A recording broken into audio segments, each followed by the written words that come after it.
Welcome to the What Really Happened radio show. Putting America first, second, and third. Here is your host, Michael Rivero. And aloha, America. Welcome to our show today. It is Wednesday, October 21st, 2015. And if you remember the second installment in the Back to the Future movies, today is the day that Marty and Dr. Brown whizzed forward, and they had hoverboards, which we don't actually have, and they had clean modern cities, which we don't actually have, and everybody was living in peace and prosperity, which we don't have, and that's why, of course, it's just a movie. We have lots of stuff to talk about today. It's been a very, very busy news day. The phone lines are open, 877-300-7645, 877-300-7645. Tom is sitting in our control room, twiddling the dials, keeping us out of trouble, ready to answer the phone when you call on in.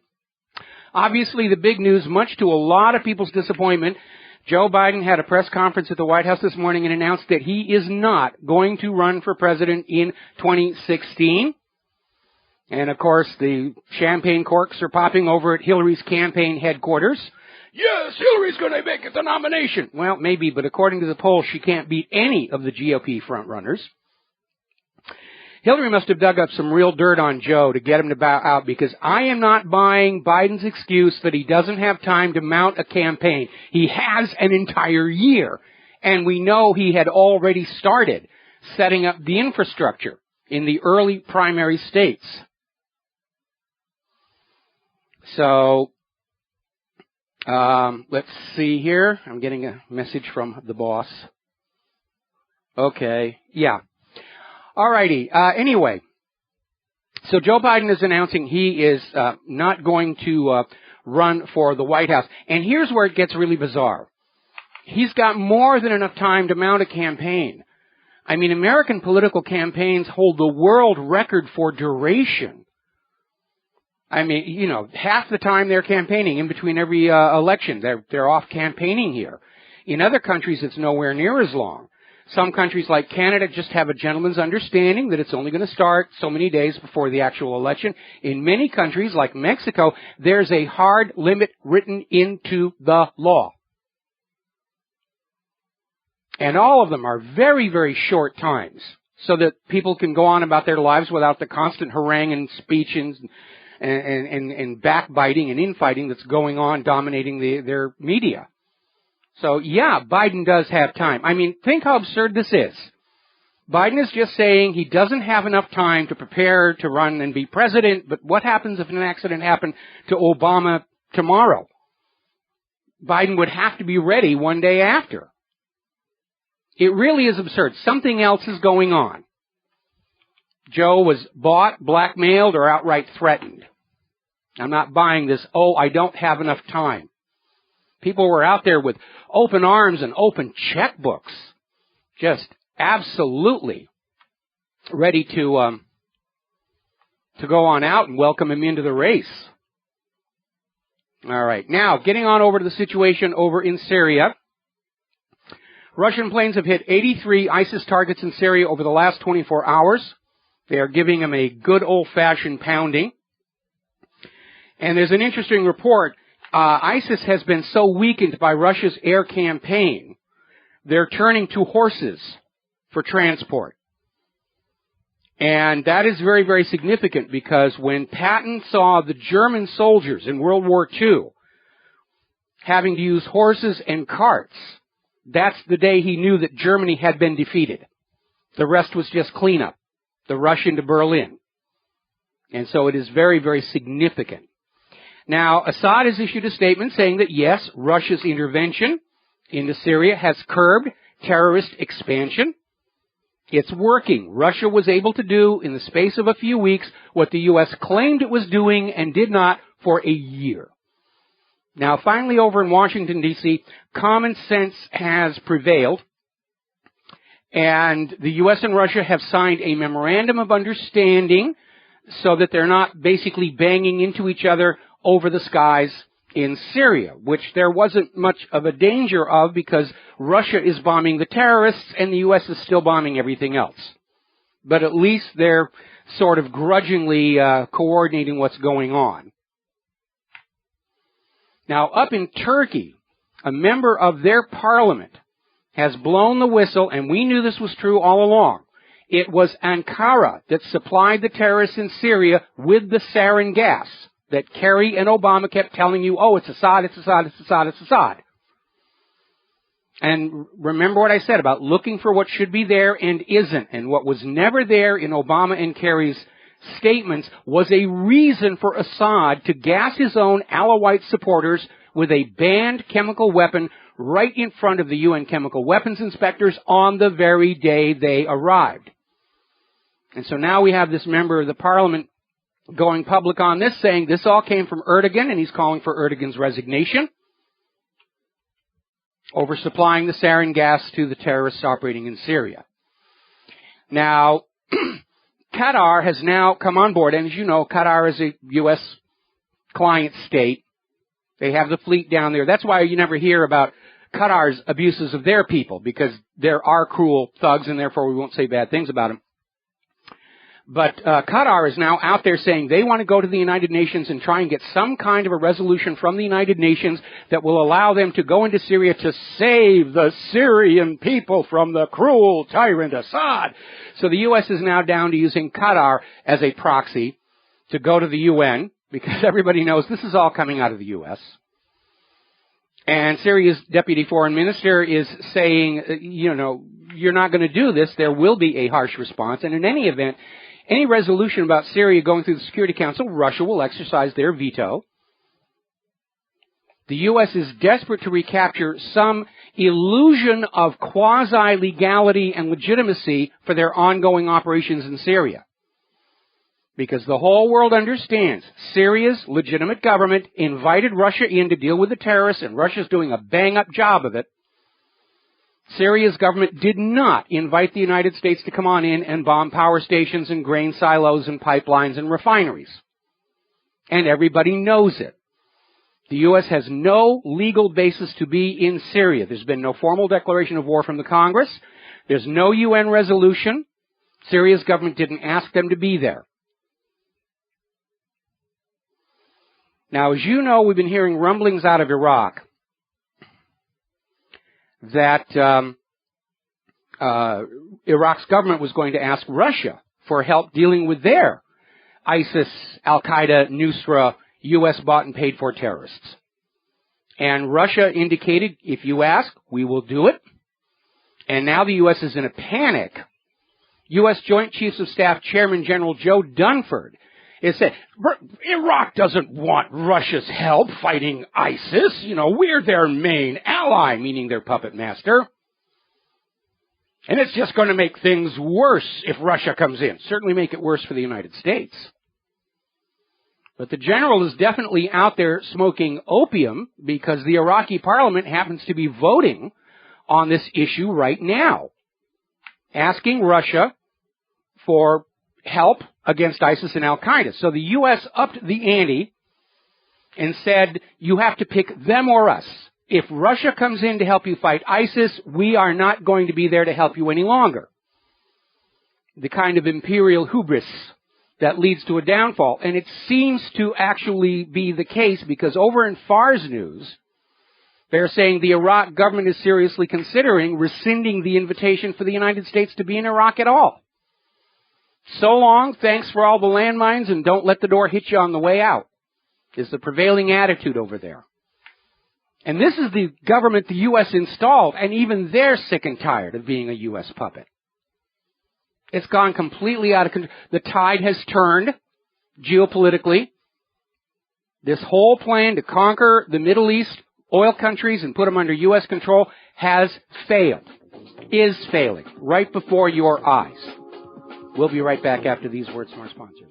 Hello, hi, America. Welcome back to the show. And the U.S. government is still out there trying to get a major war going so they don't have to admit to the American people how badly they've screwed up the nation, which is what they have done. The U.S. House of Representatives are considering a resolution, 348, a bill supporting the right of the people of Ukraine to freely elect their government and determine their future. This from the very same U.S. government that overthrew the democratically elected government of Kiev in early 2014. Now, that may be the glorious title, but obviously that is not the intention. The intention is to somehow get all of Ukraine back under the control of the European Central Bank.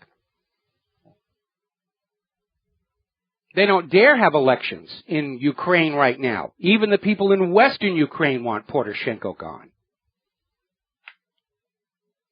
Meanwhile, we're seeing more and more reports about this big NATO theater pageant they're getting ready to throw with 35,000 troops, 140 warplanes, 60 warships. They're calling it Trident Juncture. It's a theater show. The U.S. and NATO have been seriously upstaged by Russia in Syria. And so now they're going to go on out and they're going to put on a scripted show with lots of special effects explosions to say, see, we're still relevant in the world today. But all's not well in the land of the war machine. There is a petition drive underway in Germany demanding the withdrawal of all NATO troops from their soil. The people of Europe are coming to realize that the U.S. and NATO and the money junkies are pushing for a brand new world war. And like the first two, much of it will be fought in their front yards. And they don't want that. They remember what these are like. They've been through it. Their parents went through it. They can still look around their homes in Europe and see the damage and destruction, the ruins. Parts of France, you can still see the scars of those trenches from World War I. Americans' view of war is very abstract. It's mostly what's been fed to us by TV shows and movies. It's grand, it's glorious, it's heroic. We haven't had a combat on our own soil since the Civil War. It's a faded memory what that was all about.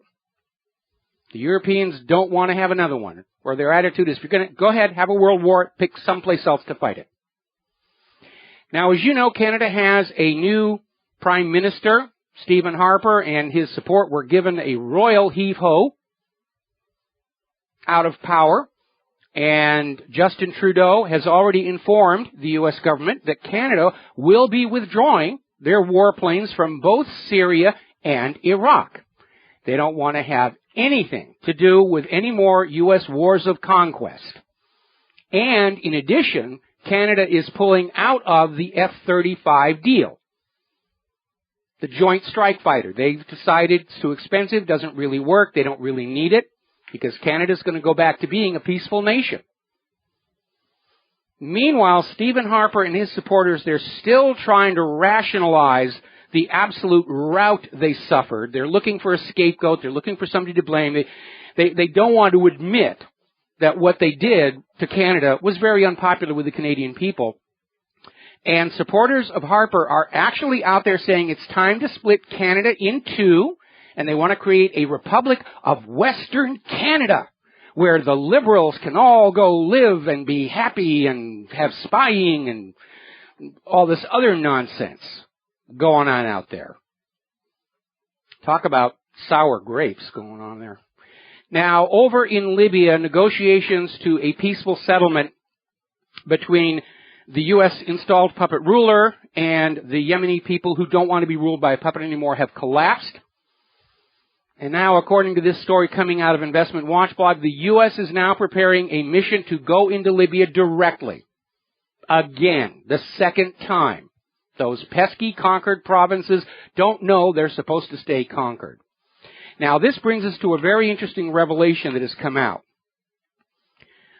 During 2011, when they went in to get Muammar Gaddafi, Hillary Clinton's State Department approved U.S. weapons shipments to Libya, even though there was a United Nations arms ban in effect.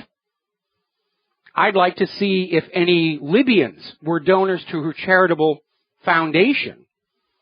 And these documents have been leaked out and obtained by the Washington Times, basically showing U.S. diplomats in the Benghazi consulate were keeping track of several potential U.S. sanctioned shipments to allies in defiance of the United Nations. And they were going to the opposition groups. It was another U.S. overthrow. And apparently at the last second, at least one of these deals was canceled. Apparently somebody blew the whistle and the United Nations started sniffing around. Now, getting on down to Israel and Palestine, we're seeing continuation. Palestinian families in East Jerusalem are being evicted, just kicked out of their homes, made instantly homeless, their homes given over to Jewish settlers. They're just grabbing the land. You out of the house, we're giving it to these settlers. There are people, you people have to go. And of course, this kind of behavior is escalating the tensions. And to hear the Western media talk about it, it's all the fault of the Palestinians. If they would just vanish in a puff of smoke, all of this would go away. And there's an article over at Electronic Intifada calling out the BBC for reporting the total number of deaths and implying they're all Israeli when the vast majority of them are actually the Palestinians. So the media is definitely controlled by Israel. Let's stop pretending that it isn't. It is. Israel's gone back to one of their favorite tactics. They are blocking Palestinian access to hospitals in East Jerusalem. If you have an injury, a wound, an illness, you're not allowed to go to the hospital in East Jerusalem. That, by the way, I think qualifies as a war crime. But the good news is Benjamin Netanyahu opened up his big mouth and he jammed his foot into it all the way up to the hip joint. Because he actually went out on TV and he came out with this very bizarre story that Hitler didn't want to kill the Jews in Nazi Germany after all. He was made to do it by the Mufti of Palestine, Haj Amin al-Husseini. That's it. Hitler's off the hook. Hitler's off the hook. We can let that go. Hitler's off the hook, according to Benjamin Netanyahu. Which is weird, because only last week they were saying there's no such thing as Palestine or Palestinians. And today, they're ultimately responsible for the Holocaust. More about this when we come back. Aloha, America. Welcome back to the show. We're talking about this latest claim from Benjamin Netanyahu, and I understand his thought process behind it. The world is turning against Israel. They're sympathizing with the Palestinians over all this abuse. And Netanyahu is thinking, well, if I tell a really big lie about the Palestinians and make them look bad, everybody will say, well, those Palestinians deserve it because of what happened in the middle of the last century. We'll just dump the blame for the Holocaust on them and everybody will hate the Palestinians and they'll look the other way while we burn their olive trees in their houses and shoot their kids and make them go away. That was his thinking. Now, last week they were out there pushing this whole idea there never really was a Palestine or Palestinians. It's an idea that Golda Meir came up with, even though she herself, one of her postcards surfaced in the auction market where she's addressing the address to Tel Aviv, Palestine. So that was last week. This week, okay, and by the way, this isn't the first time they've tried this tactic. Netanyahu's used it. Pam Geller has used it. And basically it involves a photograph that was taken where Adolf Hitler is talking to the Grand Mufti of Jerusalem, Haj Amin al-Husseini. That's it. Now, over at my website, I put up an article showing photos of Hitler with King Edward, President Hoover, the leaders of France, the Pope, all of these other... Does the photo make them closet Nazis and authors of the Holocaust? Of course it doesn't. Remember that famous picture of Richard Nixon with Elvis? That doesn't make Richard Nixon a rock musician or Elvis a lying bastard. And Netanyahu refuses to say where he got this information of this supposed dialogue where Hitler said, I really want to expel the Jews. And the Mufti of Palestine said, don't expel them, they'll come in here, and we don't want them, just burn them. That's what Netanyahu's claiming. And he's got nothing to support it. He's just out there saying, if you don't believe me, then you're a dirty, filthy, anti-Semite Jew hater who wants Hitler to come back and gas the Jewish babies in the oven. I think we can safely say that Benjamin Netanyahu has jumped the shark on this one. And he's dug a real hole for himself. between the claim there never was Palestine or Palestinians and today saying the Palestinians are ultimately responsible for the Holocaust, even the most die-hard Israel supporter has to admit at least one of these statements is a lie. And once you have that kind of proof of lies by Israel's governments, you start wondering just what else they've been fibbing about all this time. The USS Liberty, the Lavon affair, 9/11, the attack on the USS Cole, the history of World War II itself. Netanyahu has to be really desperate. He just destroyed his own credibility. He's being laughed at all around the world on this one. But they're still out there campaigning. Apparently 56 police officers from the Columbus, Ohio Police Department are heading for the Holocaust Museum to be told why these people are good and those people are bad. And the world has to stay forever locked in 1947. Nobody's allowed to live in the 21st century and deal with the genocides, atrocities, and war crimes we're seeing here and now before our eyes.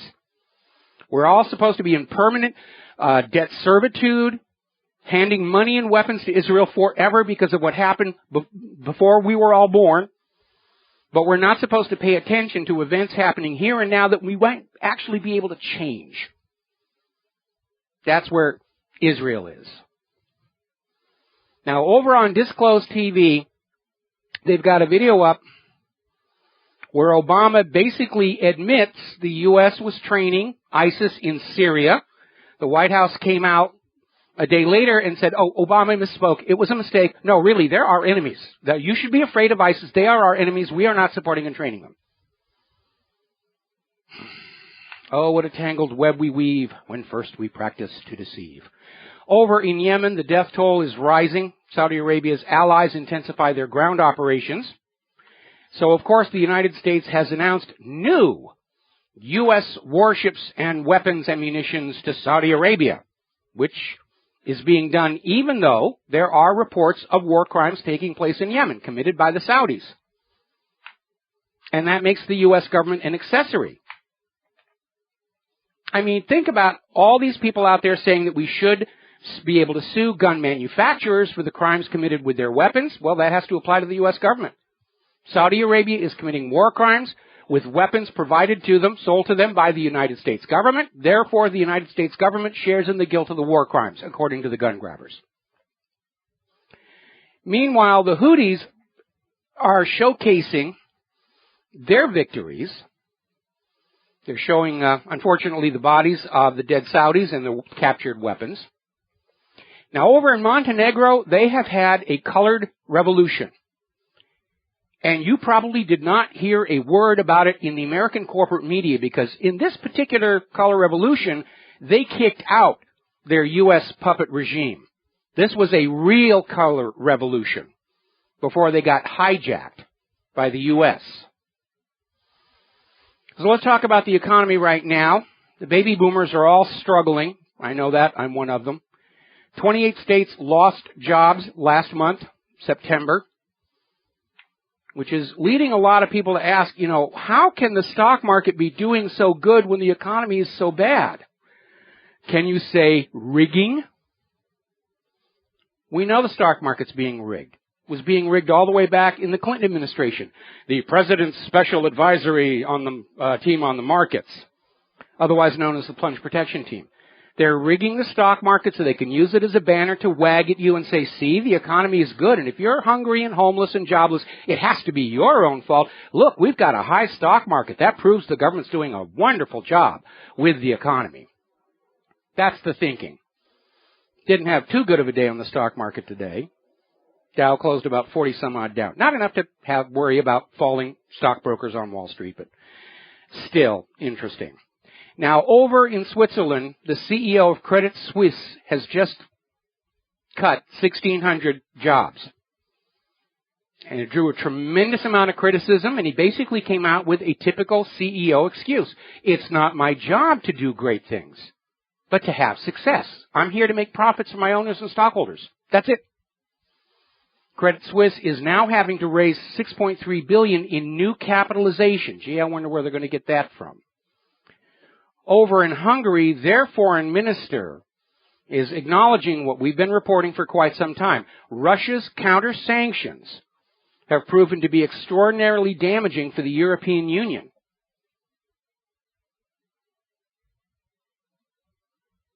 It's all backflashed. It's all backflashed. All right, so let's talk about the campaign and the candidates. As we said at the top of the show, Joe Biden has bowed out of the presidential race, saying that an entire year is not enough time to mount a presidential campaign. And in many other countries, presidential campaigns, in fact, all political campaigns, are very strictly limited by law. Because you don't want to spend all your time listening to political campaigns. Get burned out on that real quick. Donald Trump is out there saying that he's not worried about Biden stepping down, that he can beat Hillary Clinton very easily. In a land with honest elections, that would be certainly true. But we know we do not live in that land. Our elections are so crooked they have to screw those ballots into the ballot boxes. Meanwhile, Dr. Steve Pieczenik, I'm sorry I butchered that, Pieczenik, in an interview over on INFOWARS, is saying Donald Trump is right about 9/11 and the Iraq invasion and George W. Bush's role in both those fiascos. We'll be right back. Aloha, America. Welcome back to the show here. And to backtrack a little bit to Netanyahu's jumping of the shark, the government of Germany has now issued a statement saying Netanyahu is completely off his nut. They didn't say that. I'm paraphrasing loosely. Saying, no, the Palestinians were not behind what happened in Nazi Germany. The Nazis were, with a reminder that the Nazis are now all gone. There's a new government and a new population in Germany that would never do such things. But they're saying this idea that this is all blamable on the Palestinians is absurd. All right, so jumping forward again. And by the way, on Fox News, they just had Donald Trump making a statement saying he'd rather run against Hillary than Joe Biden. He thinks he can beat her. In an honest election, he can. Hands down. No question about it. So we're talking about this CIA insider who's gone public saying that, yes, Donald Trump is correct about Bush and 9/11 and Bush and Iraq. And let's do a quick recap of what we have learned recently. There was a memo that surfaced that showed Tony Blair met with George Bush in Crawford, Texas, 1 year before the actual start of hostilities in Iraq. And it was there they just made the decision, we're going to invade Iraq. It was right after the United Nations gave Iraq permission to sell Iraq's oil for euros, which would have harmed British and American financial interest, in particular the oil companies. So they said, well, we got to gin up a way to go to war with Iraq, and that was all confirmed by the Downing Street memo, in which they say the decision to invade Iraq has already been made. We have to fit the propaganda around that decision. It's there in black and white. They wanted to have a war in Iraq. They just needed to come up with a lie that would convince you all to go along with it. Saddam has nuclear weapons. He's got portable biological warfare things. He's got a Death Star. Now, people like to talk about high crimes and misdemeanors of leaders. And in my opinion, the highest possible high crime of any leader is to lie his own people into a war of conquest for profit. And we know now that's exactly what Bush and Blair did. There is no question about that. Now, as far as 9/11, it's been confirmed that intelligence agencies were sending warnings to the Bush White House months before 9/11 happened. Something is coming. We're picking up chatter. We also know that Trump will not step over the line to say that Bush had anything to do with 9/11, but we know he did. And we know that because of the video taken of George Bush reading about pet goats at Booker Elementary School, Sarasota, Florida. And by way of contrast and comparison, think back to the film that you have seen many times when John Hinckley Jr. took a shot at Ronald Reagan and how the Secret Service protective detail instantly launched into action to grab the president, get him in the car, get the gun away from Hinckley. That's what they're trained to do. React instantly, don't even think about it, just protect the president. That's their entire job. And yet, on 9/11, at that school in Sarasota, Florida, Andy Card comes in, calmly tells George Bush there's a second plane impact on the second tower. This is obviously a terror attack. Everybody at that point knows there is a terror attack over the United States involving hijacked airplanes crashing into buildings all across the eastern part of the country. Now, in theory, they don't know how many planes have been hijacked because by an amazing coincidence, there happened to be a NORAD drill going on that day simulating 30 simultaneously hijacked planes. Nobody knew which were the fake hijacked planes and the real hijacked planes. Bush's presence at that school had been announced in the media a week ahead of time. And there was an airport only 4 miles away from the school. And despite all of that, the Secret Service protective detail, they just stand there. They don't grab the president. They don't throw him in his bomb-proof limo and drive in a random direction to foil a potential inbound. They just sit there. Their inaction tells us they knew for a fact Bush was not a target that day.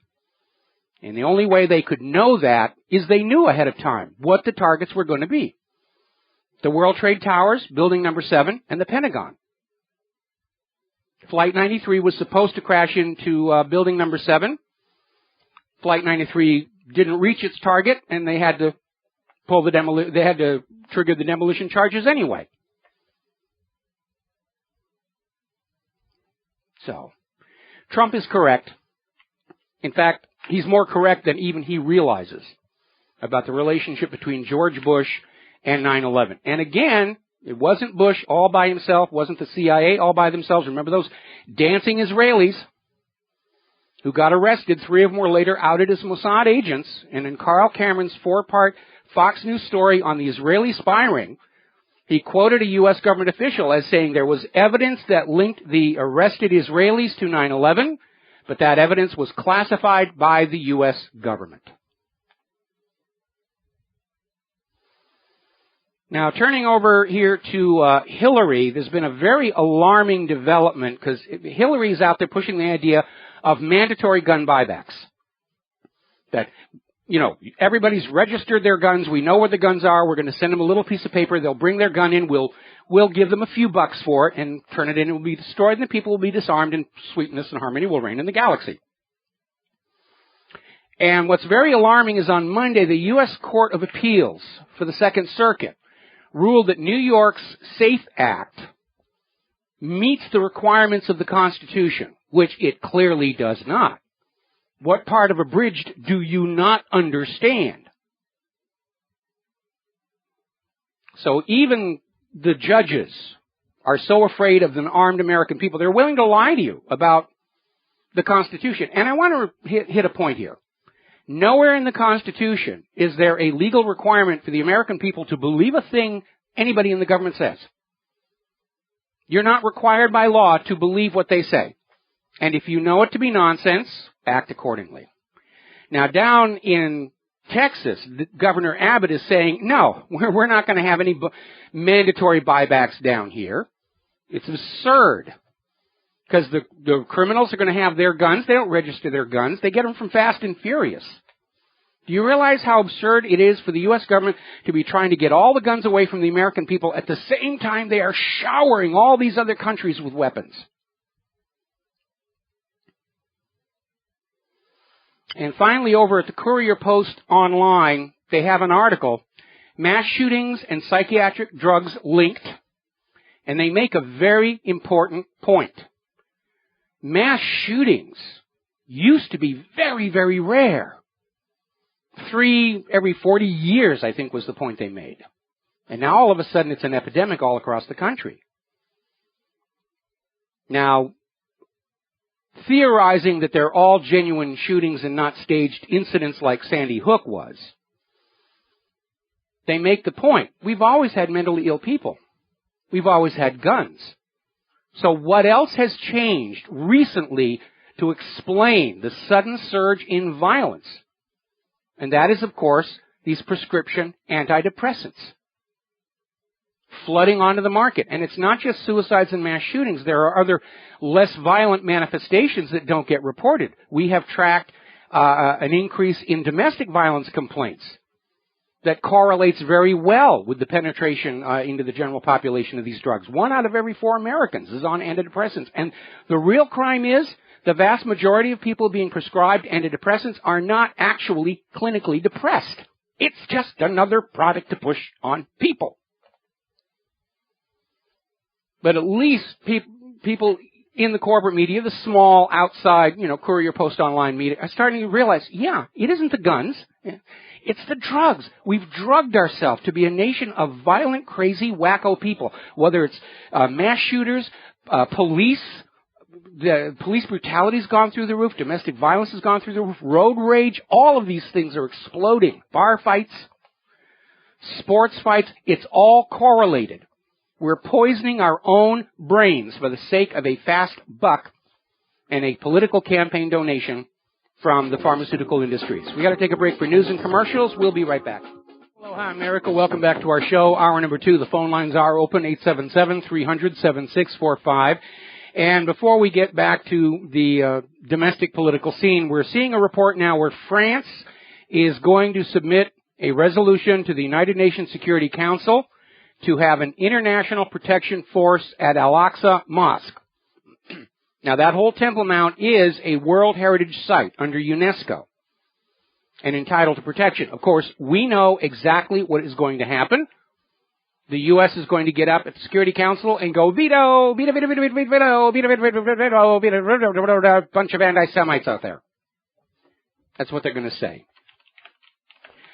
All right, so getting on back to the news here. Now, tomorrow, everybody is waiting to see what's going to happen. Hillary is scheduled to testify before the Benghazi Committee. We're hoping that they're going to ask some really pertinent questions, but already we can see this entire circus has been politicized. It almost doesn't matter what comes out of there. The Democrats are going to go on saying it's a witch hunt, they hate women, blah, blah, blah, blah, blah, blah, blah, blah, blah, blah.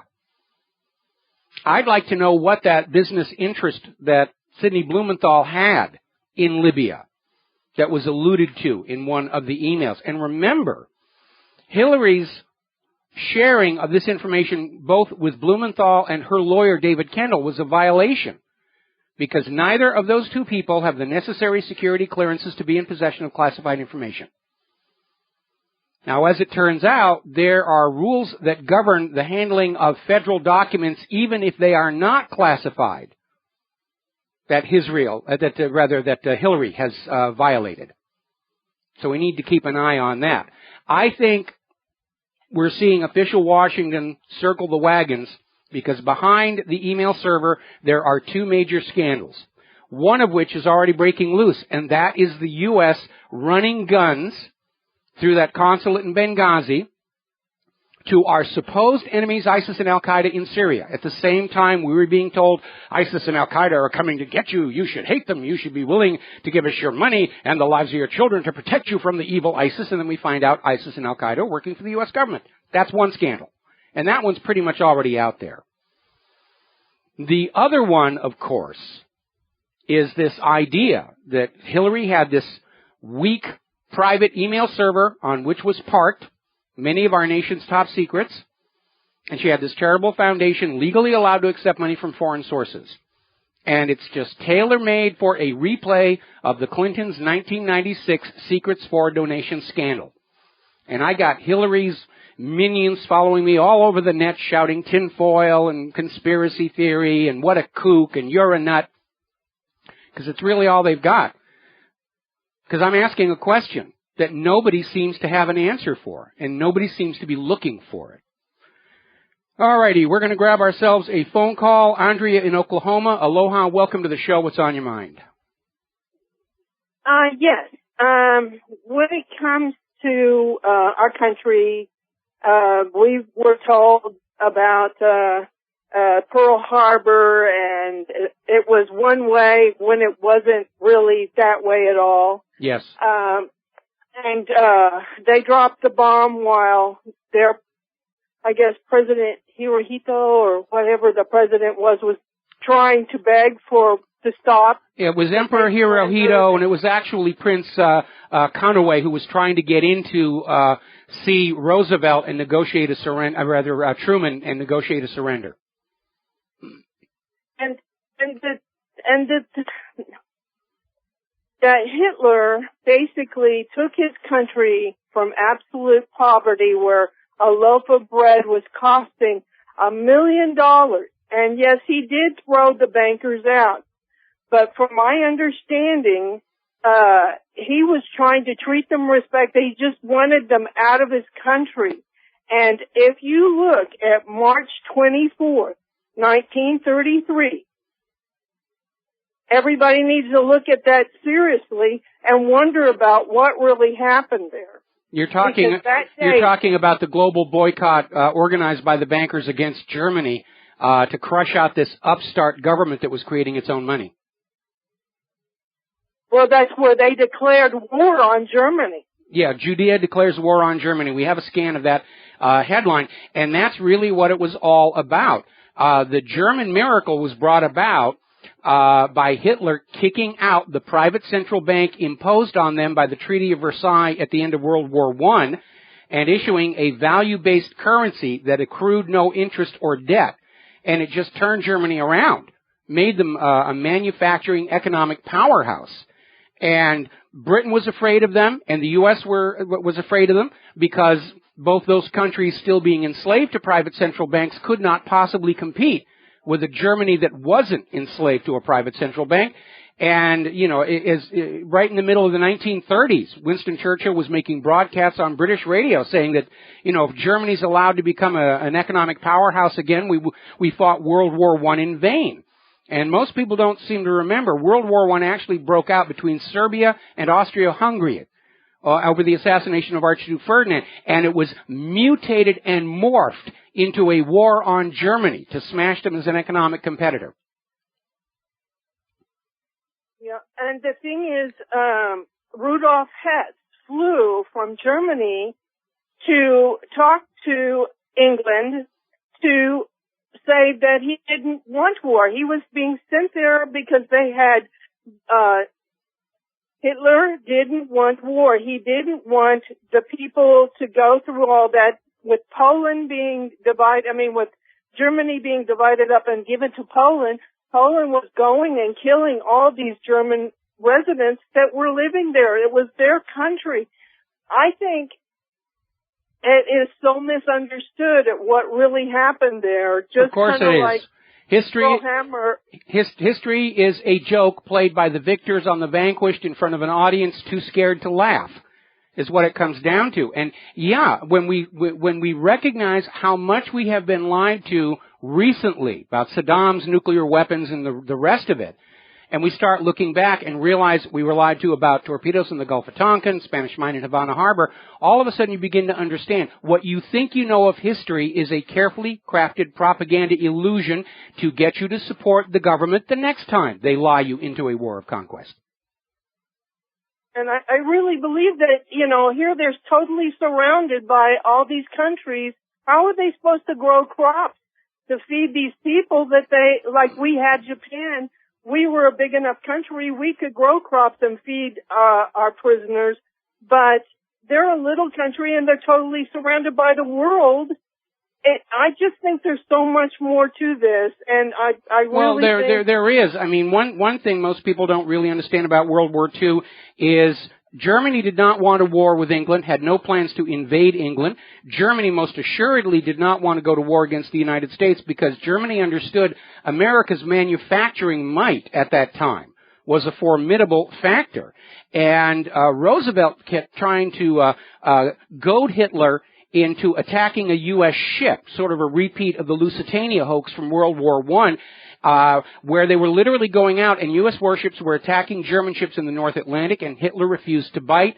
And that's when Roosevelt turned around and said, well, if we can get Japan to attack us, then under the Axis Agreement, we're at war with Germany. Huzzah, huzzah, we can go and do what we've been wanting to do all along. And that's how it came about.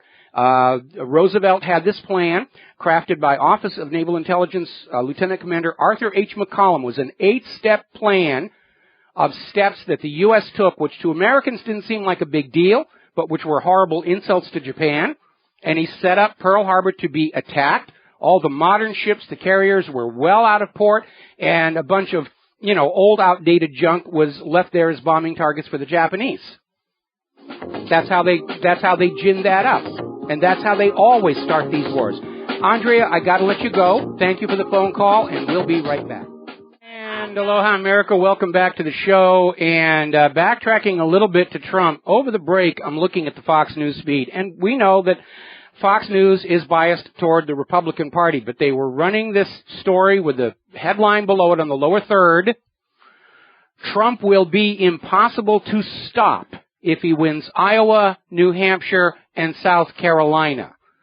Do they not understand that they are giving away that the GOP political machine is out to get Donald Trump because he doesn't play nice? He's got his own money. He is not for sale. And they're out there with this language of, we have to stop Donald Trump. Right now, Donald Trump is the best chance to keep Hillary out of the White House.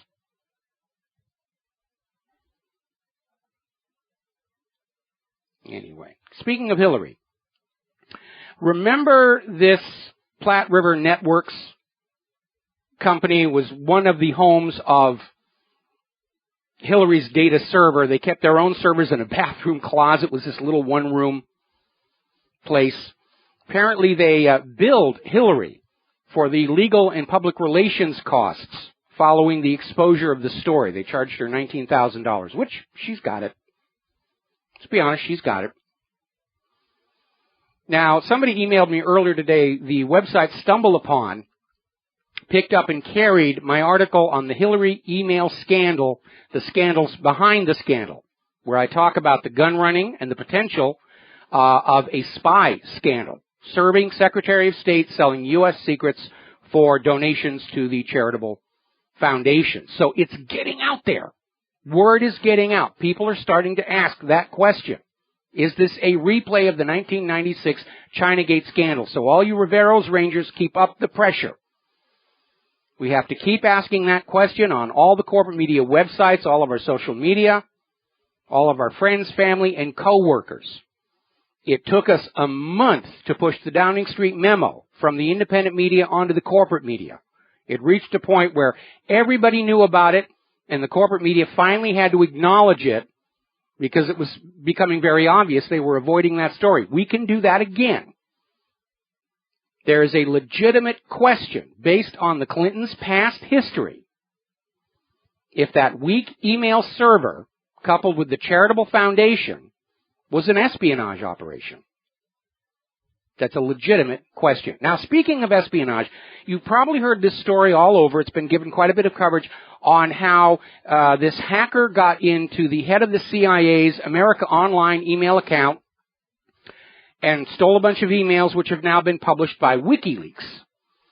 And I'm sure over at Hillary's campaign, they're going to say, see, everybody has private email accounts. It's no big deal. See, it's got to go away. Well, a couple of points.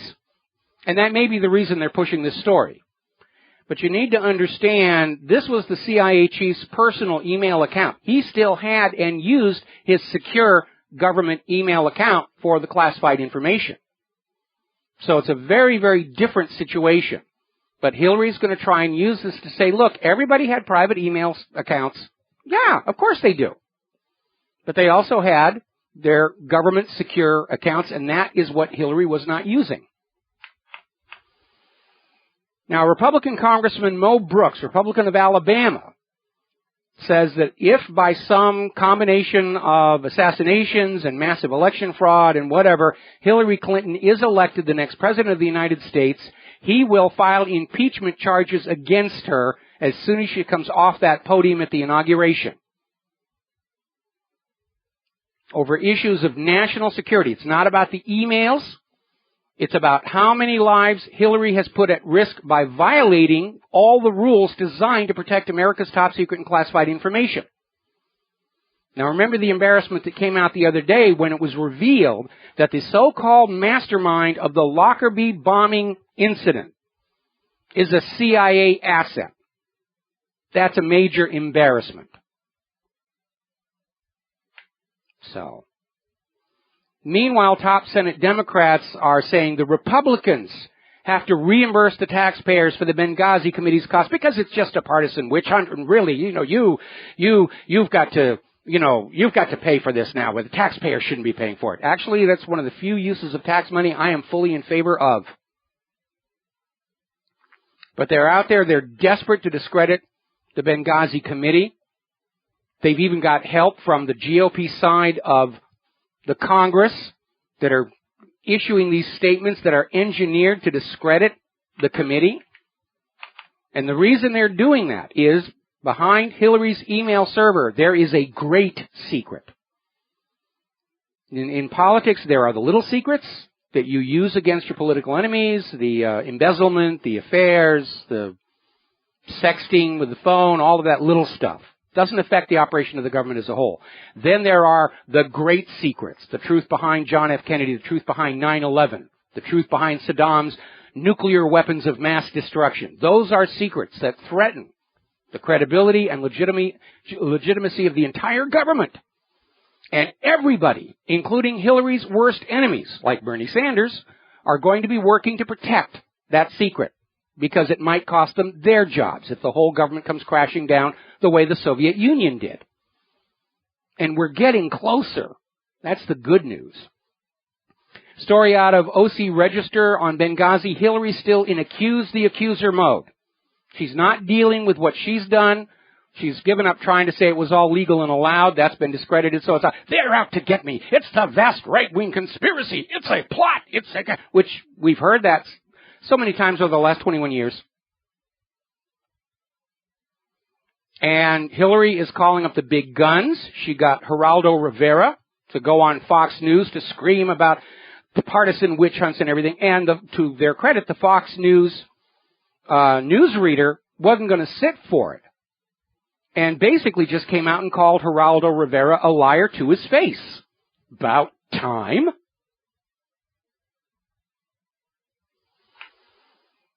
Now then, Judicial Watch has filed a lawsuit, a Freedom of Information Act lawsuit, regarding the draft of a Whitewater indictment against Hillary Clinton for her role in the Whitewater scandal. This is apparently at the National Archives and Records Administration. Apparently it was not sealed by the court.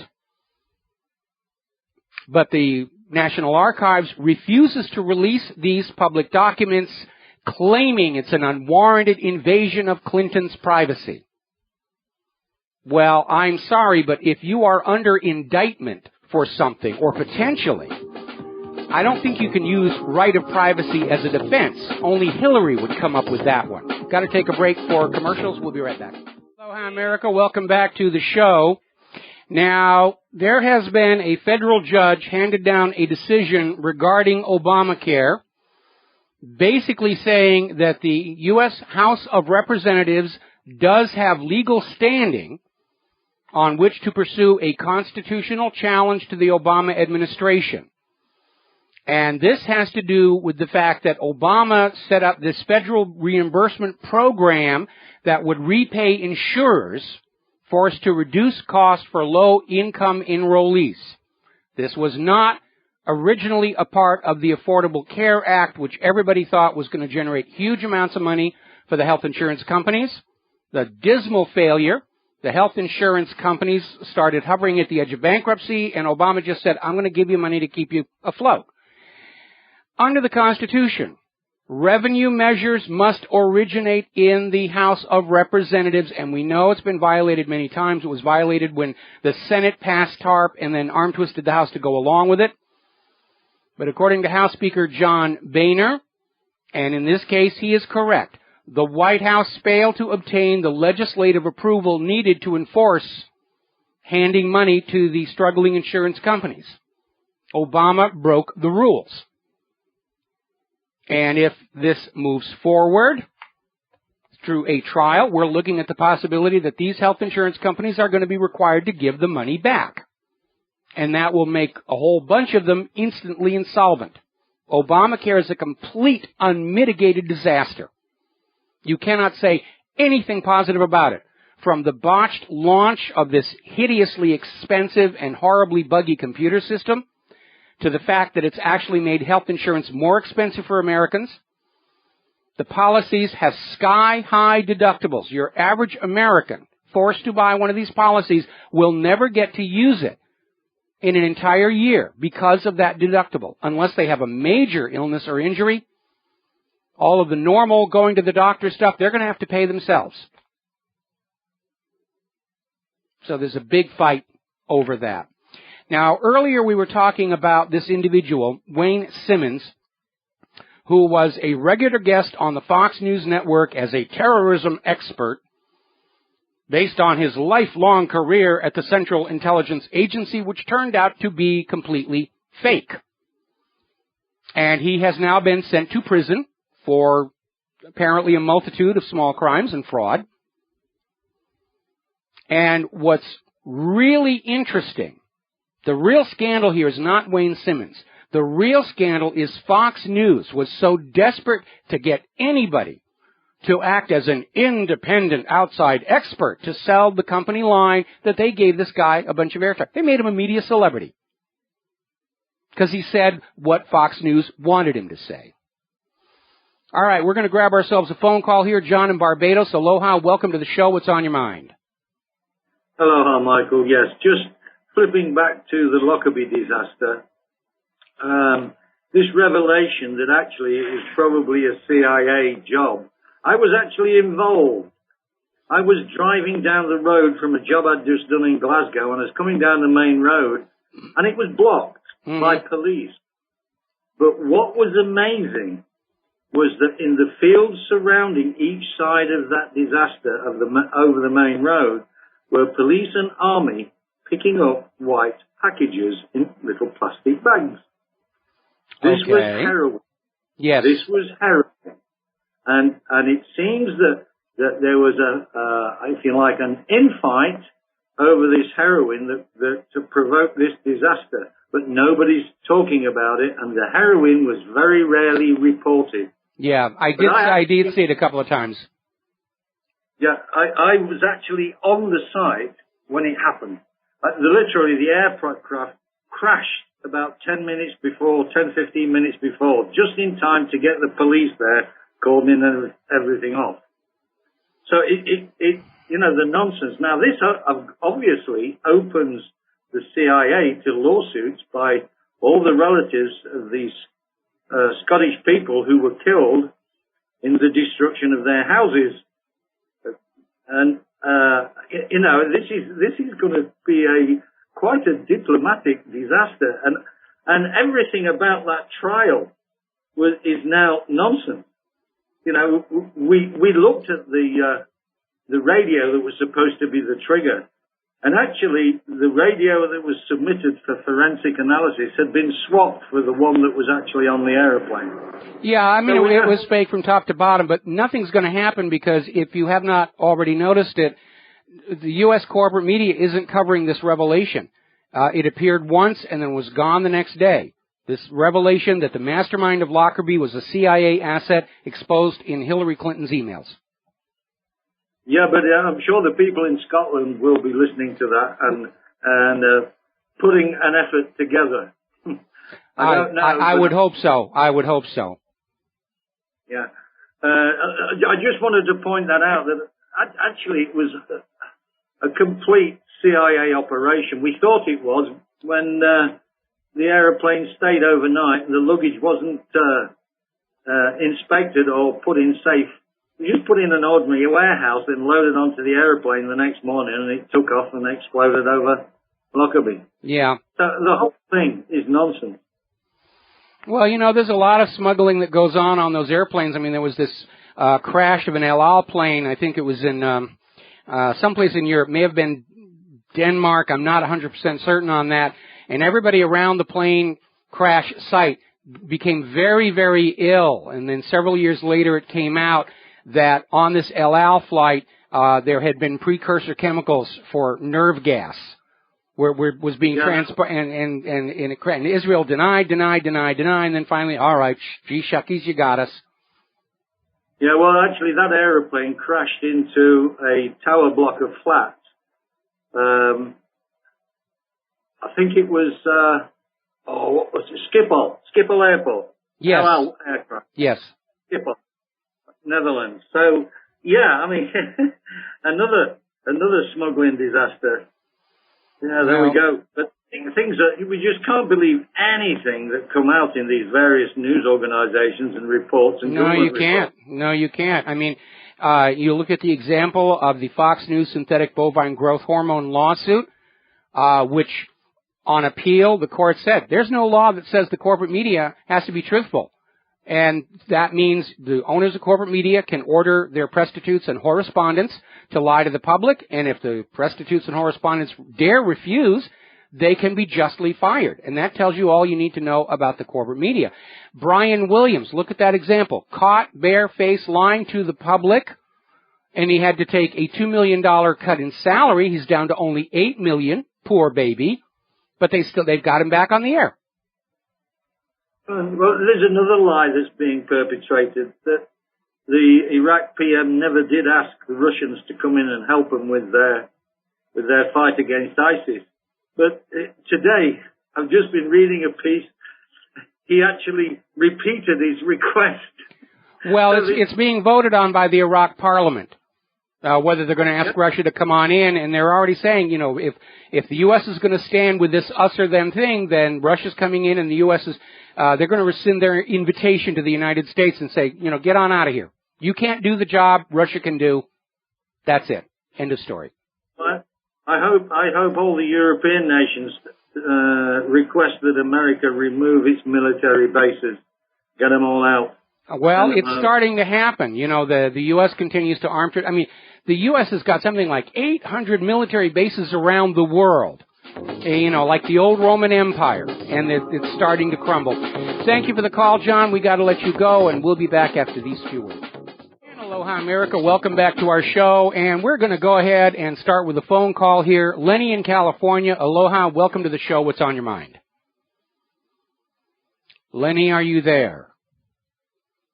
Going once, going twice. All right, I'm going to put Lenny back on hold, and hopefully he'll come back from doing whatever it is he is doing.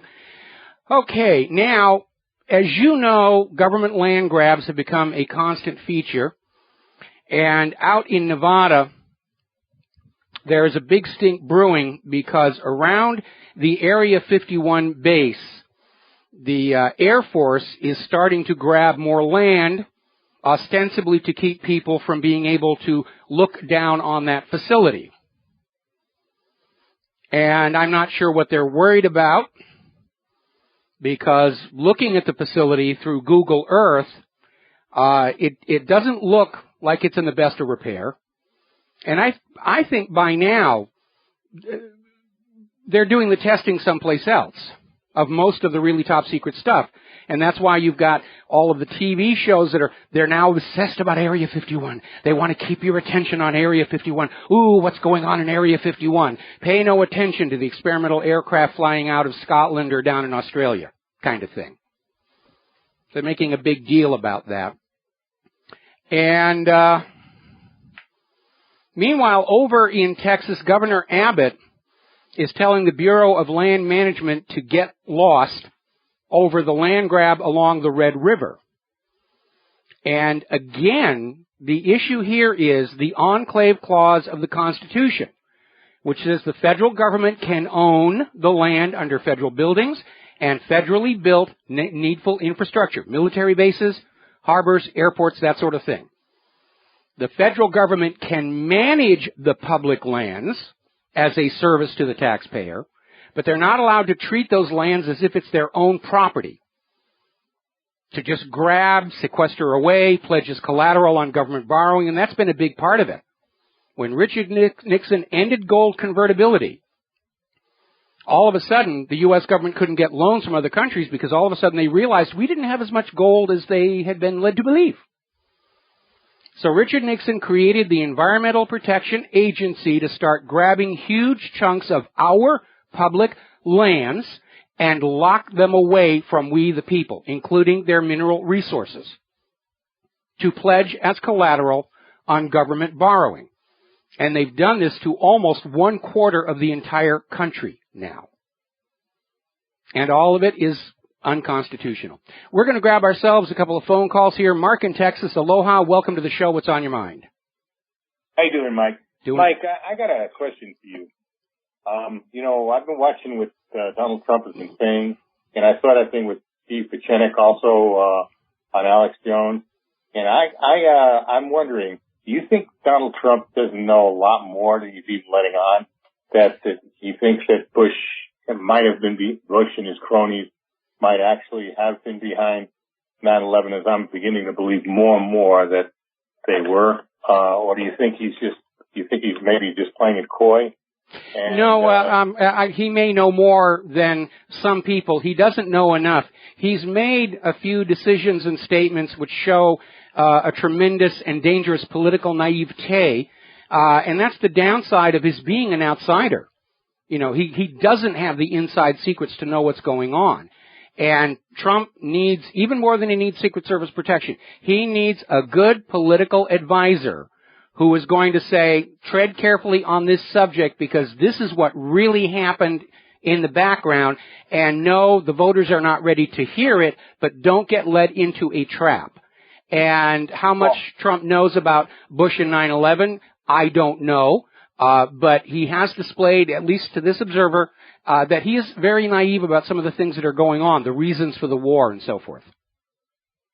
Yeah, well, I went on Steve Pieczenik's Facebook last night to see what he had to say, and Pieczenik seems to believe that Trump will do something about it if he gets into the office. That's one of the reasons I'm so scared that he will start prosecuting some of these criminals. And I think that, like you just said with Tony Blair there, I mean, this is you talk about conspiracy. This is not a conspiracy now. These are facts. This is circumstantial evidence, which is enough to convict somebody in the court of law. These clowns are guilty. These clowns are war criminals. They are. However, I disagree that Trump will do anything about it as president, simply for the reason that, as president, he doesn't want to bring down the entire government around him. And, that could be the best decision. I mean, let's be very honest. I would love to see these people in war crimes trials, okay? But while I foresee the U.S. government collapsing the way the former Soviet Union did, I'm not happy about it. And if we could still, at this 11th hour, reverse course the way Canada just did and pull back from all this neocon nonsense and go back to being a manufacturing and agricultural benefit to the world, peace through commerce, then I'm perfectly happy to let our existing government continue as it is, as long as it confines itself to its constitutional limitations, and that's a big problem.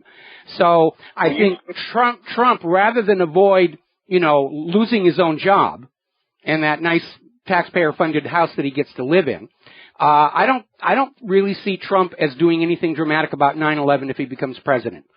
And go ahead. Well, when you say the government would come down, I mean, it would come down as far as both parties would probably be destroyed. I think there would still be, there would still be some kind of a government. And if he's the president and he brings out some of these facts, I don't see why he would fall. I mean, I don't think we're just going to delve into anarchy. I think we were anarchy. I think, you would have these two parties probably dissolve and we'd get something else. I think we'd become a much better country for it if we finally got to the bottom. Because I think this 9/11, Oklahoma City, the murder of JFK, it started with the murder of JFK, I believe. going right up to some of these false flag, like phony, incidents like, Sandy Hook and, Boston. These things are all connected. Well, it didn't start with JFK. It didn't start with JFK. It's been part and parcel to the way the U.S. government operates. I mean, Lincoln deliberately dangled Fort Sumter in the face of the Confederacy to get him to fire the first shot. You know, that's how these things get done. I would love to see Trump do it. I'd love to see the two existing traditional parties dissolve. I'd like to see us going back to being a multi-party nation where no one party has a legal advantage to block out the outsiders. The question is, you know, how thoroughly corrupt is the entire system? You know, can we salvage something usable from it? I'm not sure that we can. We're dealing with a government which has completely delegitimized itself by its absolute abandonment of the Bill of Rights. But we still do have a Constitution and Bill of Rights. If we can only get rid of you and I do, but institutionally, the federal government has stopped complying with it. They ignore it, or they bypass it, or they try and weasel word their way around it. They're not playing by the rules. And they still insist that, you know, we have to obey their dictates, we have to pay their bills, we have to sacrifice the lives of our children in their wars, but they're not keeping their half of the contract, is what it comes down to. But if we start putting them in prison, we can go back to the Constitution and show this is what we were dealing with. These are criminals. We've now put them in where they belong in prison. Well, it sounds good, but if we're using the existing court system to do it, they're all going to be let go. Look at how that judge in Florida kicked out Larry Kleeman's RICO suit against the Clinton Foundation. Clinton-appointed judge refused to recuse himself, threw the case out of court. The justice system is not just. Some of our attorney generals have been the worst criminals in American history. And I'd love to see an opportunity to salvage the nation from its current degree of corruption. I think it's time for a complete reset, which is what happened in the Soviet Union. By the way, have you tried to get Larry Pinckney on? That would be nice. No, I haven't. I will look into it in my copious amounts of free time. Okay. Okay? All right. All righty, well, we're going to let you go, Mark. Thank you very much here. And Lenny in California, I'm sorry I can't start your call. We're too close to the news break, but stay on the line. I'm going to take your call as soon as we come back from our news break and our commercials. We're also going to be talking in our third hour about the refugee immigration crisis. It is really falling apart. It is failing its stated objectives. We're seeing more and more hysterical reactions to the criticism and damage that's being caused. The immigration crisis might bring down the European Union even before the economic reality. We'll be right back after news and commercials. And aloha, America. Welcome back to our show, hour number 3. The phone lines are open, 877-300-7645. Let's take a phone call here from Lenny in California. Lenny, aloha. Welcome to the show. What's on your mind? Hey, Mike, how you doing? I'm doing great. Hey, listen, I want to just, been listening, today, most of the day, and I just want to take a moment and speak about the 11th hour you spoke about in the last hour. Yes. And what I'm seeing is desperation. I mean, and the first example I want to give is how Assad flew to Russia, had a meeting with Putin, and flew back home before the West could yell moderate terrorists.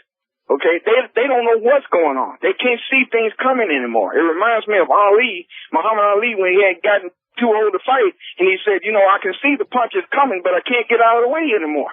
Okay, and this is where the West is.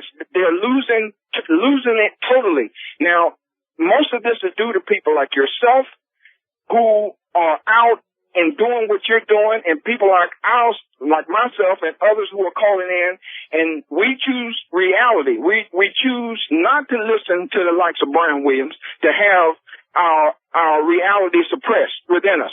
Okay, we choose reality, and this is partly what's happening. Now I want to go to Nuts and Yahoo, and what he's saying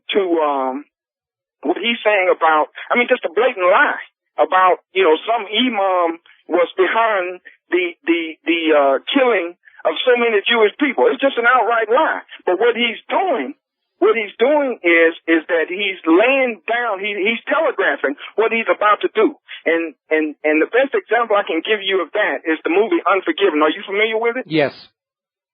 Okay, you remember when Little Bill Daggett was being played by the part of Gene Hackman, and when he was whooping Ned Roundtree, which was being played by the part of Morgan Freeman? Yes. And Morgan Freeman's story didn't match up. And Morgan Freeman was damn near death. And he said, you know, he tells the guy, he goes, go get me Sal and the rest of those hookers. And he leans over into Morgan Freeman's ear. He goes, listen, Ned. He said, if your story doesn't match up with what these ladies are going to tell me, I'm not going to hurt you real easy like before. I'm going to make it real bad. This is what, I don't mean to make light of the situation, but this is what he's telegraphing that he's about to do. He's trying to justify what he's about to do with what's left of the Palestinians. Well, there's an issue with that, and it has to do with the fact that there is a growing opposition to Israel's political agenda here in the United States of America, even among the American Jews, who usually sign very big private donation checks to Israel. Those are starting to dry up. And at some point, you're going to see the United Nations is going to take action against Israel. The U.S. is not going to be able to stop it. I mean, by rights, Israel should be kicked out of the United Nations because they did not keep the conditions placed on their membership. And Russia has shown the world that the U.S. military is a hollow shell. It's all bluff and bluster. We know that the U.S. economy is a hollow shell. It's all bluff and bluster. Nations rot and collapse from the inside out, and there isn't much left on the outside.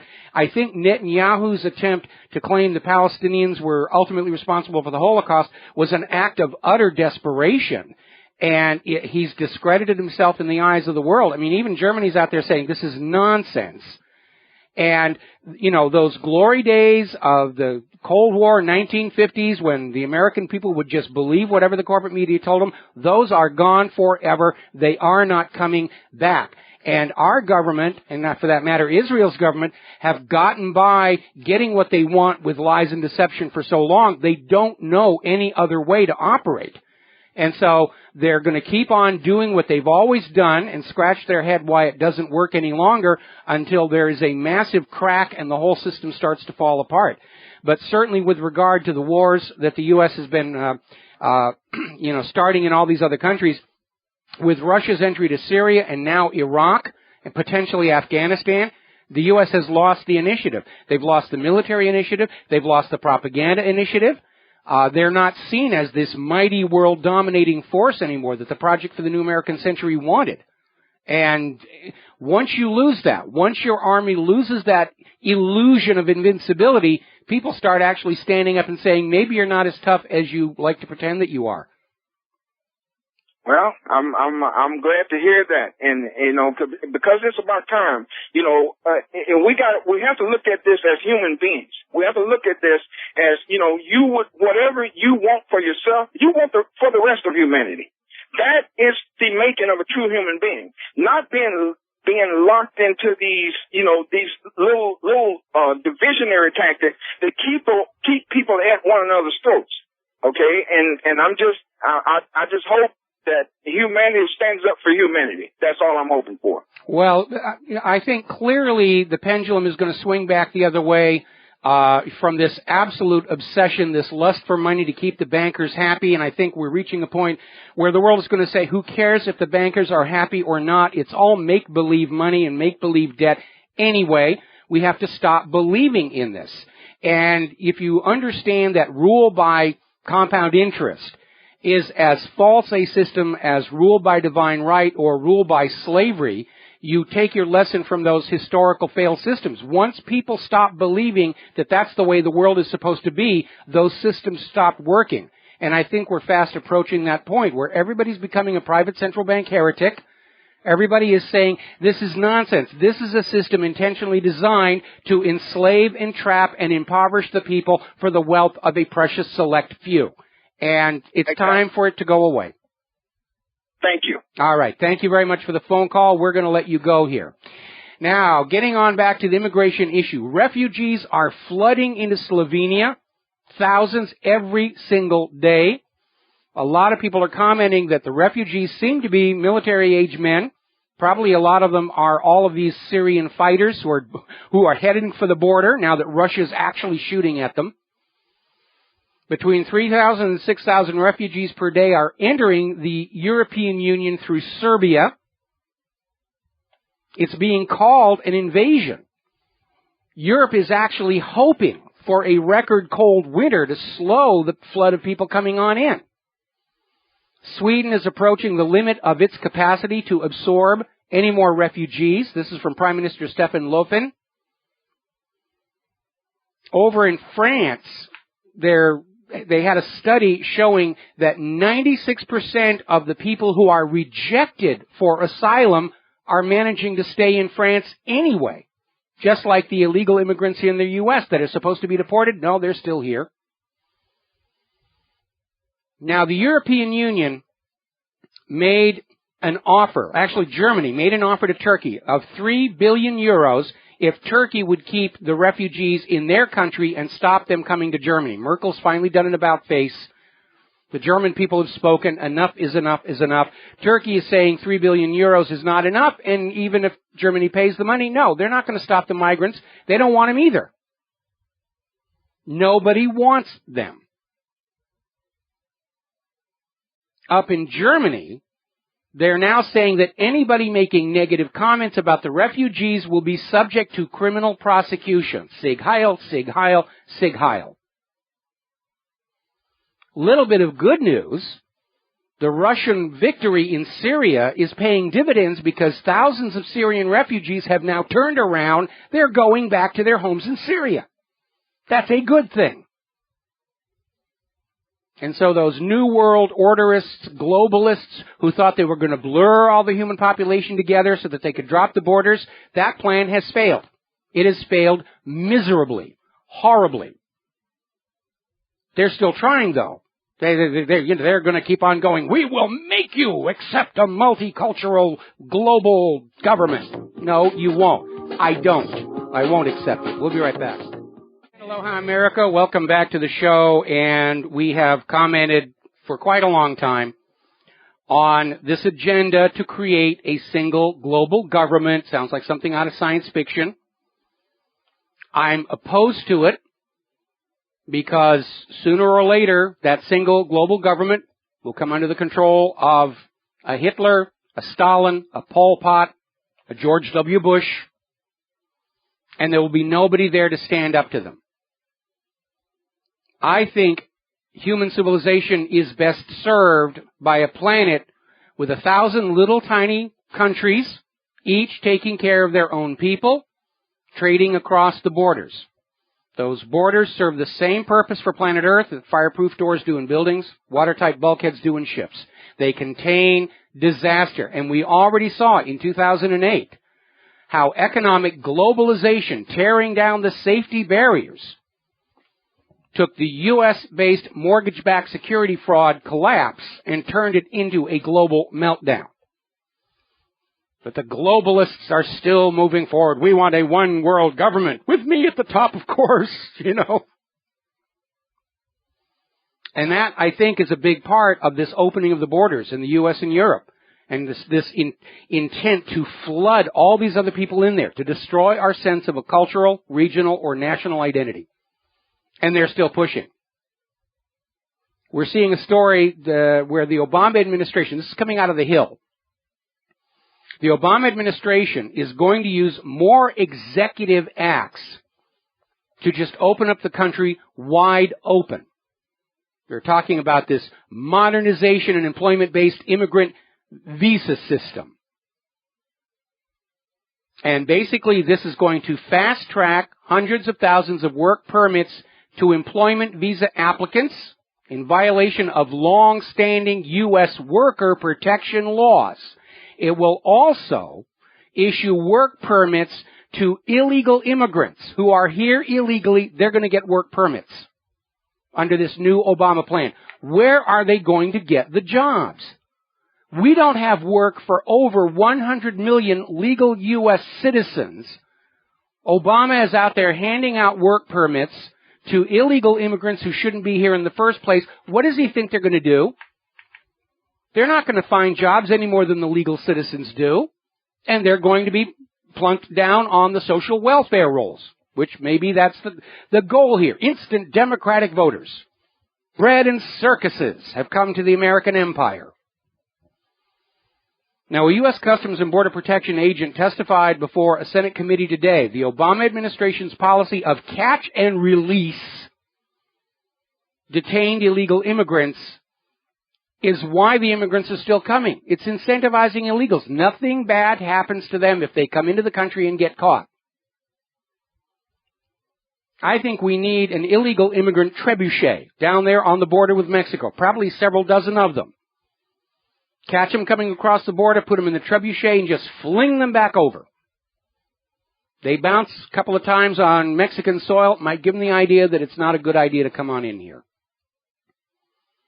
And this blurring of our racial, cultural, national identity is getting very ridiculous. Over at Portland State University, there's a professor, Rachel Sanders, who has come up with a course to make whiteness strange.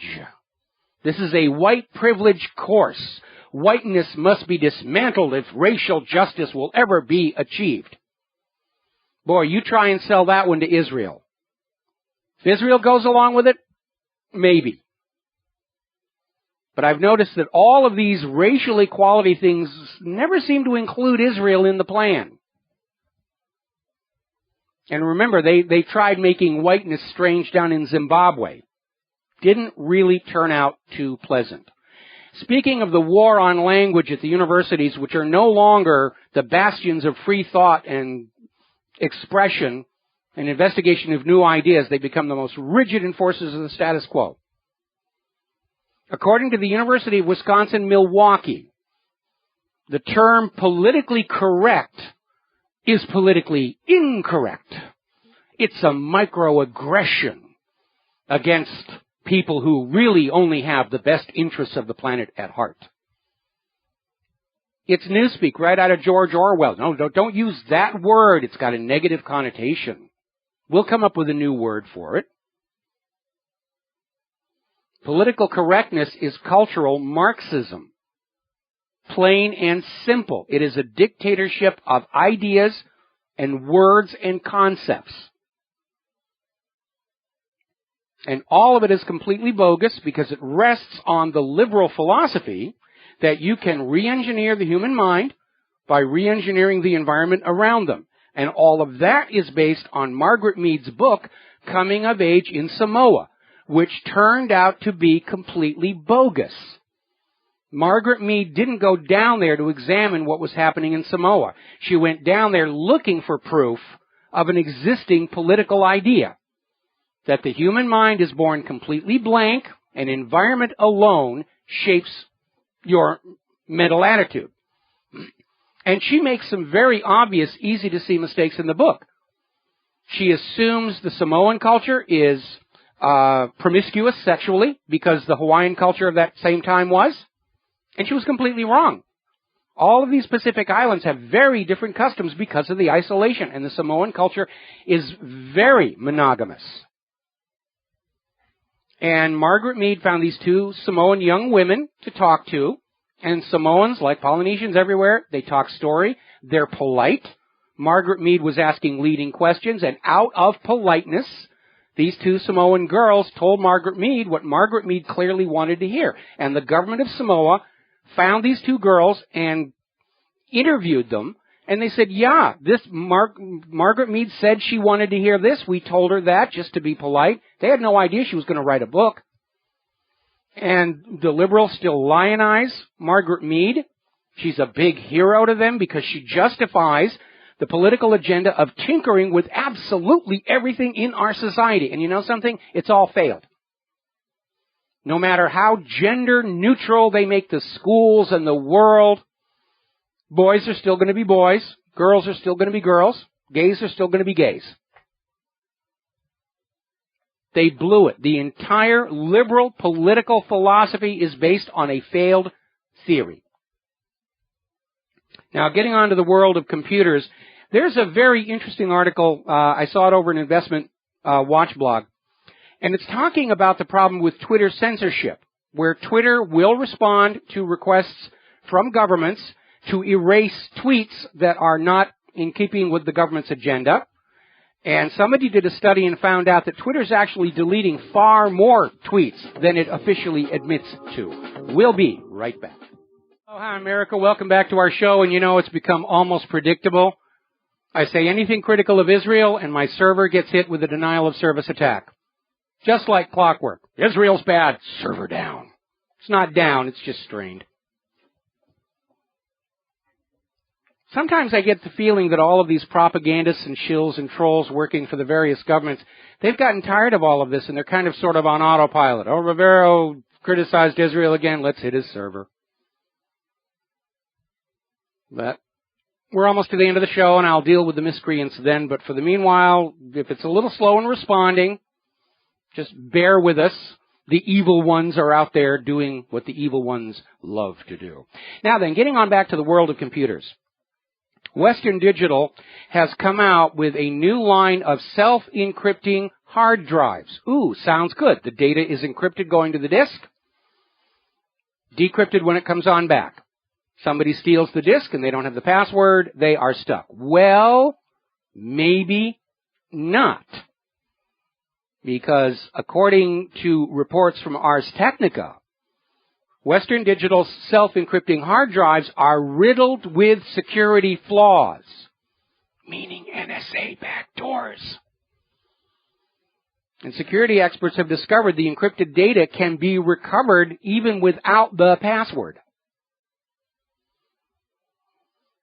See, what they want to sell you is the illusion that you're getting your privacy back, so that you'll stop complaining about the NSA's violations of the 4th, 5th, 9th, and 10th Amendments. Really, your privacy is restored. No need to worry about it anymore. Your privacy's back. Well, here we have these self-encrypting hard drives, and it turns out you can get the data off of them without the password. That, to me, does not sound like an accident. That, to me, sounds like intentional NSA backdoor. Apparently, there's a hack that's been discovered regarding the Fitbits, these little things that you wear on your belt and your wrist to monitor your exercising. And apparently, it takes only 10 seconds to hack the Fitbits to where they are now malware-spreading devices. As you jog down the trail, everybody near you with an open Bluetooth connection will be infected. And where is the mighty NSA while this is being done? Okay. Now, days before the cybersecurity bill that's in Congress, Apple has now come out against it.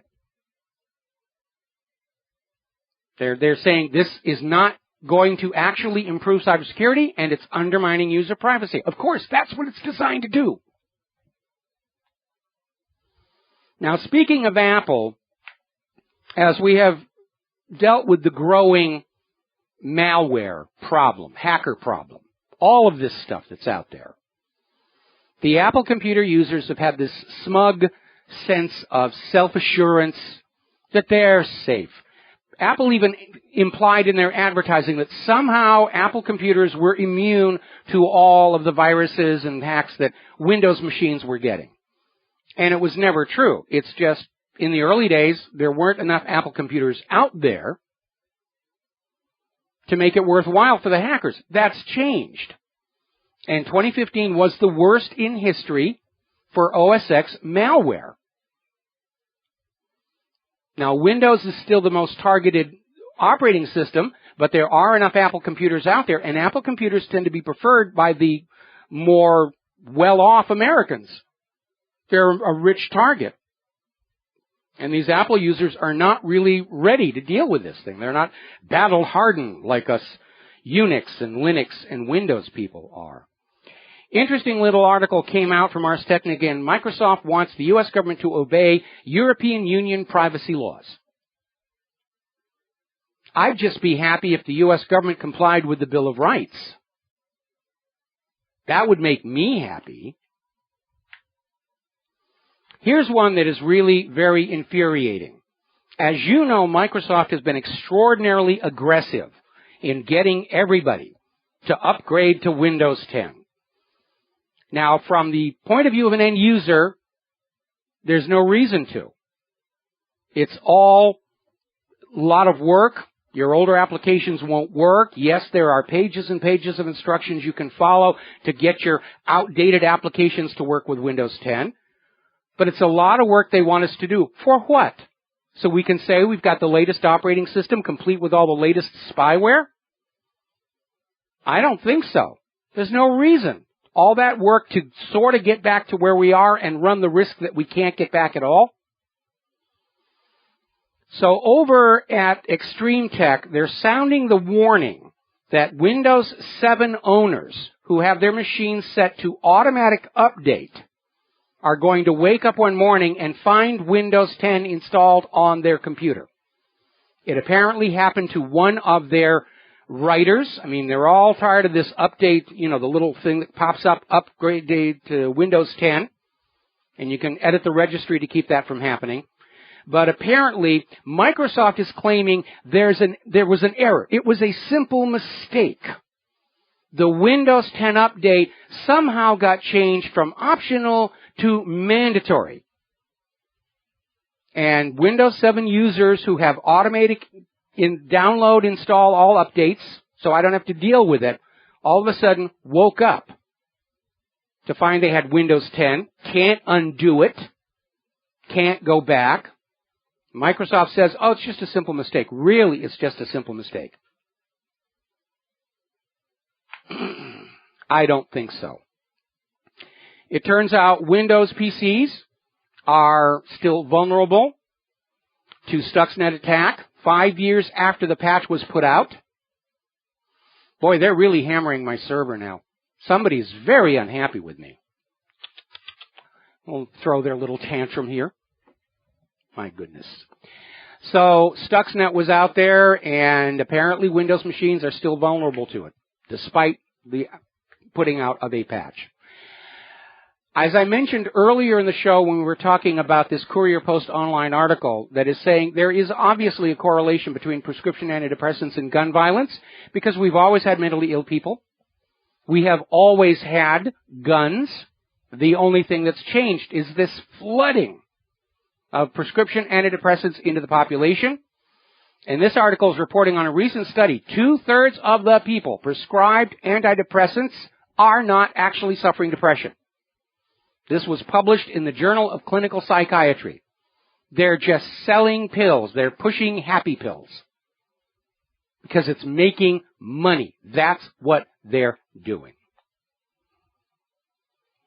Now, there's a surging problem with genetically modified alfalfa. This is being reported over Natural News. Now, alfalfa is a crop normally used as feedstock for livestock, dairy cows, cattle, sheep, pigs, honeybees. It's a habitat to many species of birds.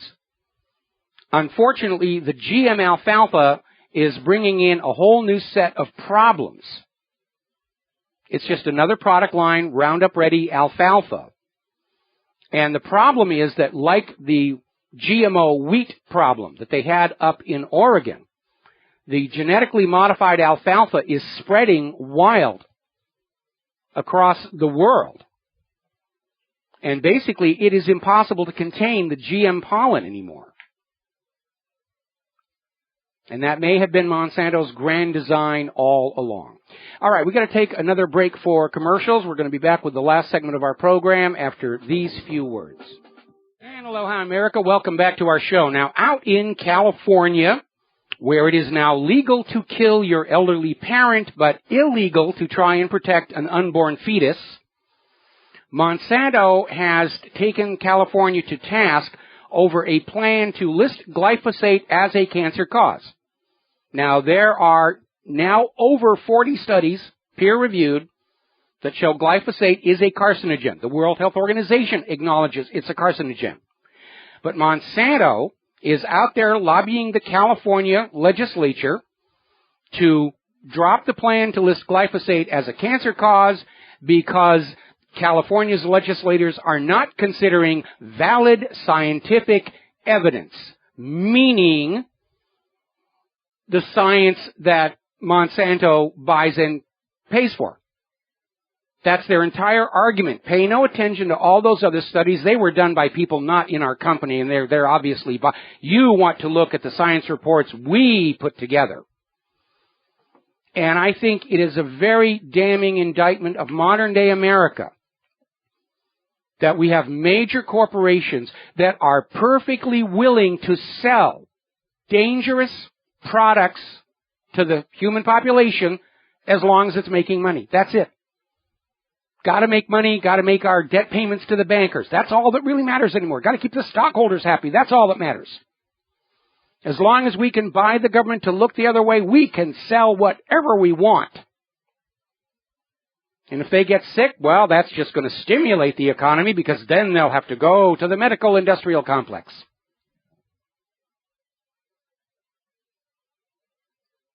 The root of all evil is the lust for money. It's not money itself. Money can be used for good things as well as bad. But that lust for money, that money junkie feeling, that addiction, that's what's destroying our culture even more than heroin addiction, cocaine addiction, meth addiction. Money addiction is bringing our country down. Now, over at the Washington Post, they've got this very bizarre op-ed welcoming the mass immigration into the United States, whether it's the illegal immigrants from Mexico or all these Syrians and everybody else from the U.S. war zones pouring on in. And they're cheering it for a very bizarre reason. They're saying all these people coming in have no cultural connection to America. They don't share Americans' love of firearms, and therefore this will be the end of the National Rifle Association and the Second Amendment. That one has to take second place behind Netanyahu's Palestinians are responsible for the Holocaust. But have you noticed how the lies and propaganda is getting more shrill and hysterical as time goes on? And it's inevitable. They can't get the traction anymore. Nobody trusts them. And so the only thing they can think of doing is coming out with a bigger lie. The big lie didn't work. We need a bigger lie. And a bigger one, even bigger than that. And in the long run, of course, they're only accelerating the decline of their own credibility. Now, I'll tell you from personal experience, people who come to the United States of America, one of the things they love about America is gun freedom and the gun culture. Here on the island of Oahu, we have a bunch of gun ranges. One of them is right in downtown Waikiki. And their entire business comes from tourists who are visiting from countries with strict gun laws. They've never fired a gun in their life. They can't wait to get one in their hands. And these are very safe facilities. The guns are actually on safety cables. They've got instructors. You know, nobody's been hurt over there. But people are coming here. They want to try a gun. They want to fire a gun. And the same thing is going to be true of all these illegal immigrants. Refugees coming to the U.S. are going to say, wow, I can own a gun. I can go hunting. I can protect my own home. I can have fun putting holes in paper. And I'd like to remind this op-ed writer over at the Washington Post, the only thing that gets rid of the Second Amendment is another amendment, passed by Congress, signed by the President, and passed by the legislatures of 3/4 of the states, and then signed by the governors of those states. That is the process by which the Constitution is amended. And you're not going to get it. I mean, can you see the bizarreness of the political thinking here? We've got to get the guns, so let's open the borders and flood the nation with people who really don't come from here, and then it'll be a whole new nation that doesn't like guns. These gun grabbers are willing to destroy this country to achieve their agenda, to stress our already overstressed infrastructure, to potentially crash our economy with all these new people who cannot find jobs any more than the legal American citizens and who are going to be loaded onto the social welfare rolls. They don't care. They don't care that they're accelerating the crash of this country as long as we get rid of those awful guns here. And again, Look at the absurdity of a government that is desperate to take guns away from law-abiding American citizens. At the same time, they're pouring guns into Saudi Arabia and Syria and Iraq and Afghanistan and Yemen and Libya and everywhere else on the planet. It really is hypocritical in the extreme. I had somebody who wrote in, and apparently this meme I put out there about, when a drunk driver kills people, nobody tells the law-abiding owners of cars to turn their guns in. Why are they doing it with guns? And apparently somebody's put out the talking point, it's a straw man argument, it contributes nothing to the debate, which is their way of shutting the whole thing down. Another one I keep getting is, guns serve no legitimate purpose. Yeah, they do, actually. They're fun. That's legitimate. Remember, pursuit of happiness? I'm very happy when I'm out there target shooting. And you can put food on the table, and you can protect your home. And I have done both during my youth. So guns do have a legitimate purpose. The primary reason for the Second Amendment is to give the government reason to mind its own business and leave the people alone. And that is why they want your guns. Because they need to come and take your money. We're already looking at negative interest rates on savings accounts. There's going to be gold and silver confiscation. Shows up at the same time they ban cash. This is not the country that was created, designed by the Founding Fathers. It's not even the country I was born in.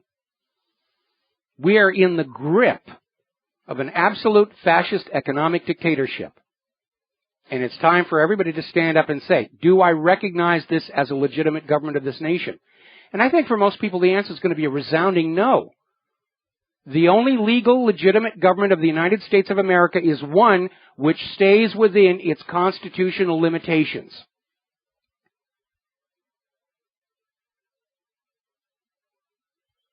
Now we need permits to engage in freedom of speech. We have to be confined to free speech zones. The government ignores the Fourth Amendment, the Fifth Amendment, Ninth and Tenth Amendments. And that means, by its own actions, the U.S. federal government is illegitimate and illegal and unconstitutional. And it's time for Americans to stand up and realize that. And start to think about what we're going to do about it. I counsel patience. To me, the signs of an imminent collapse, similar to the Soviet Union, are obvious. We're just going to have to wait it out. We're going to have to get through some very hard times, and then there'll be a new United States, or we'll call it something else, the New Republic. And life will be much better for the American people, just as life in the Russian republics is much better than it was under the Soviet Union. It's coming. I can't tell you when it's coming, because the other side lies, cheats, steals, changes the laws, changes the records, cranks out more phony money to prolong its rule, but it's inevitable at this point. I think we can all see the signs. All right, there's the music. Time for me to get on out of here, get something useful done with the rest of the day. I got to clean up this office for one thing. We'll be back tomorrow here on the Genesis Communication Network. Until then, stay safe, stay informed, stay skeptical, make good choices. Share what you know with everybody you know, and we'll be back tomorrow. Aloha, America.